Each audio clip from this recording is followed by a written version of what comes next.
to the gem of the Supreme Buddha.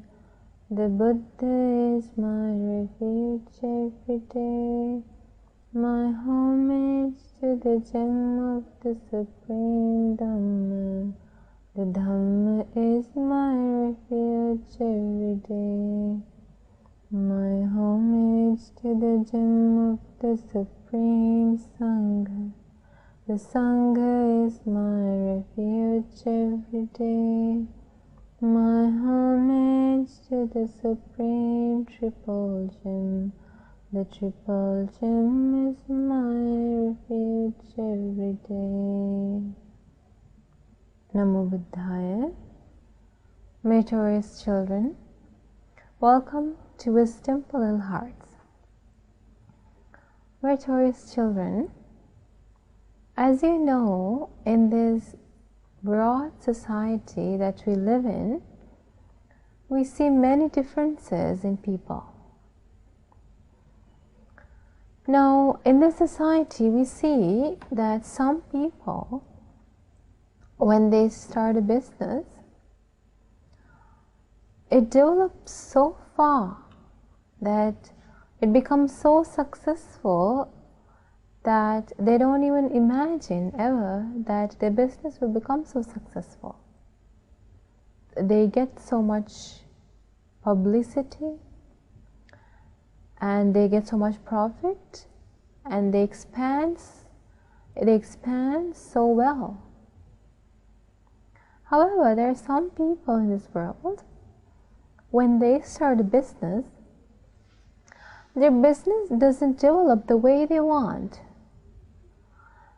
It doesn't improve the way they want. It doesn't expand the way they want. Now, this is something that you can see in the society, isn't it?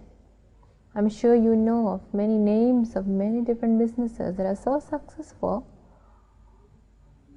But did you know that they got that successful because of reason?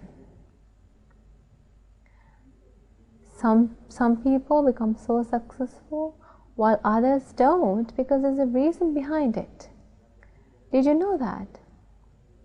Of course, as human beings who have very little wisdom, we don't have the ability to realize that there's actually a reason behind it.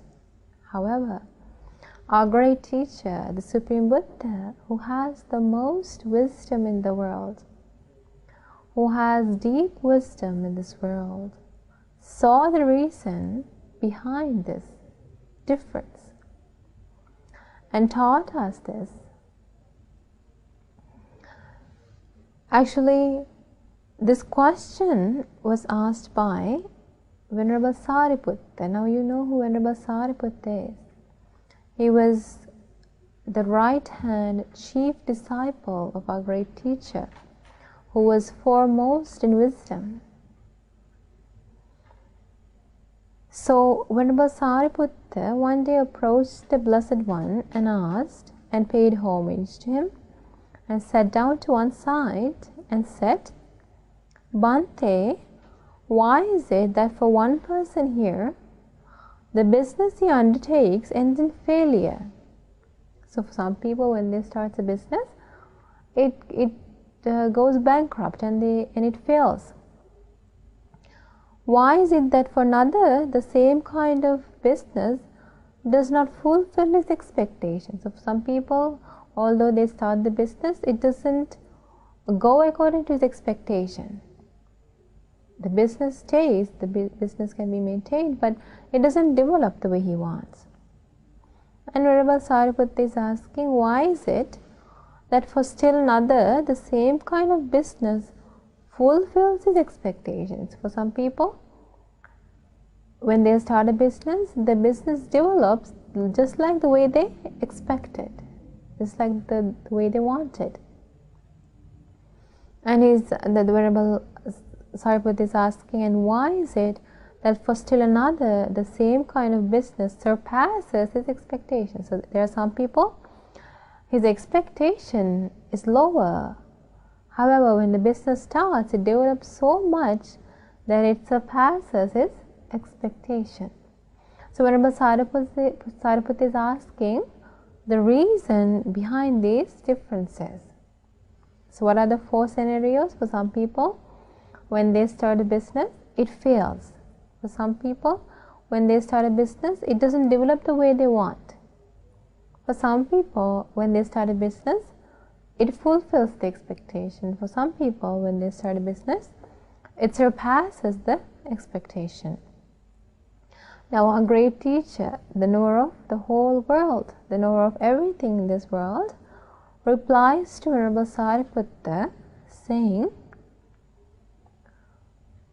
"Here, Sariputta, someone approaches an ascetic or a Brahman and invites him to ask for what he needs, but does not give him what was requested.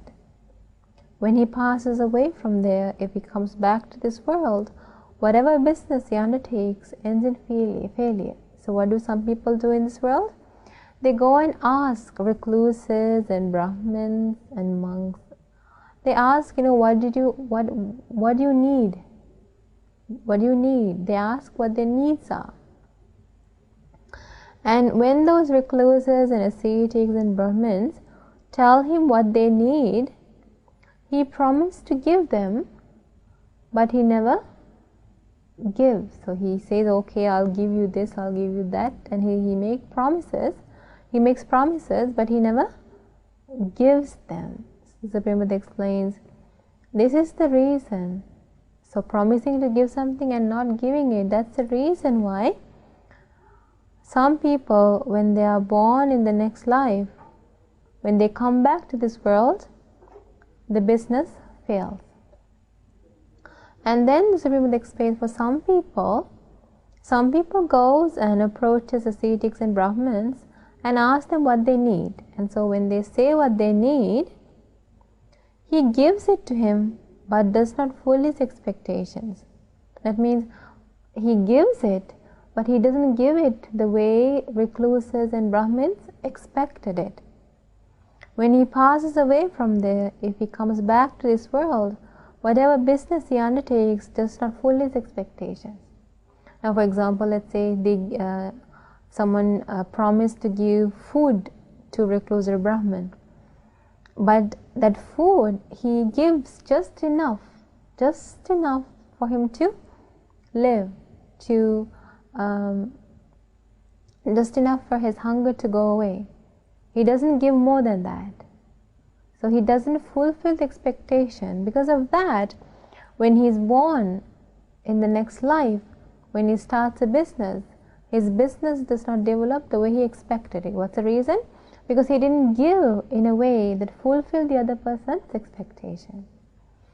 And then the Supreme Buddha explains, some people, they go and ask ascetics and Brahmins of what they need. And when those ascetics and Brahmins tell him what they need, he gives in a way that fulfills the expectations. So he gives to fulfill the expectation. If they wanted something, he gives exactly what he wants. So he fulfills the expectation. As a result, when that person passes away in the next life, when he is reborn in the human world, when he starts a business, the business develops just like he expected. What's the reason? The reason is in the previous life he gave to fulfill the expectations of the receivers. And then the Supreme Buddha explains the last scenario, which is some people, they go and ask Brahmins and recluses of what they need. And when they tell them what they need, he gives more than expected. So he gives more than expected. And because of that, when he passes away from there, if he comes back to this world, whatever business he undertakes surpasses his expectations. So what's the reason that some people's businesses surpasses the expectation? Because in their previous lives, when they give more than what the other person expected. That's the reason that their businesses develop in a way that it surpasses his expectations. The Supreme Buddha explains, this Sariputta is the reason why different people's businesses end up in different ways. So my choice children, you can see then most things in our life is influenced by things we do. If we give in a certain way, we get in that same way. So as children who knows that there are good results of doing good things and bad results of doing bad things, you must determine that when you give to someone, you must give in a way that at least fulfills that person's expectation or surpasses that person's expectation, because then that merit you collect will allow you to lead a happy life, not just in this life but also in the next life. So I bless you. May you have the opportunity to practice generosity and be generous children, and may you have the opportunity to realize the Four Noble Truths in this Gautama Buddha's dispensation. Sadhu, sadhu, sadhu.